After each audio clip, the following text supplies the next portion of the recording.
আজানের সময় আকাশের দিকে তাকিয়ে একটি দোয়া পড়েন, আপনার সব দোয়া কবুল হবে। আল্লাহর কসম করে বলছি, আল্লাহর কসম করে বলছি, পরীক্ষিত আমল এগুলো শেয়ার করে দিবা। তুমি আমল না করেও সওয়াব পাবা তোমার একটা শেয়ারে। এটি যদি শুনে অন্য কেউ আমল করে তুমি আর সওয়াব পেয়ে যাবা। আজানের সময় যখন আজান হয় তখন আমরা কথাবার্তা বলি, এগুলো অনুচিত। আপনি আজানের সময় আকাশের দিকে তাকিয়ে একটি দোয়া পড়বেন। এই দোয়াটি আমরা অনেকেই পারি। এখন বলবেন হুজুর কমন পড়ে গেছে দোয়া। আমরা অনেকেই আল্লাহ তাআলার কাছে এটা ওটা চাই, কিন্তু সঠিকভাবে চাইতে জানি না।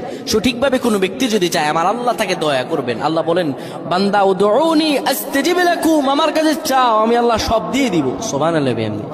যখন আপনার আজান হয়, আজানের সময় আপনি আসমানের দিকে তাকান, তাকিয়ে আপনি বলুন, পড়তে থাকেন, আল্লাহুম্মা আনতা রাব্বি লা ইলাহা ইল্লা আনতা খলাকতানি ওয়া আনা আবদুকা ওয়া আনা আলা আহদিকা ওয়া ওয়া'দিকা মাসতাতা'তু আউযু বিকা মিন শাররি মা সানা'তু আবু'ু লাকা বিনি'মাতিকা আলাইয়া ওয়া আবু'ু বিযানবি ফাগফির লি ফাইন্নাহু লা ইয়াগফিরুয যুনুবা ইল্লা আনতা। এই সাইয়্যিদুল ইস্তিগফার আপনি পড়েন, ইনশাআল্লাহ আল্লাহ সব দোয়া কবুল করে আপনাকে কবুল আর মঞ্জুর করে নেবেন। আল্লাহু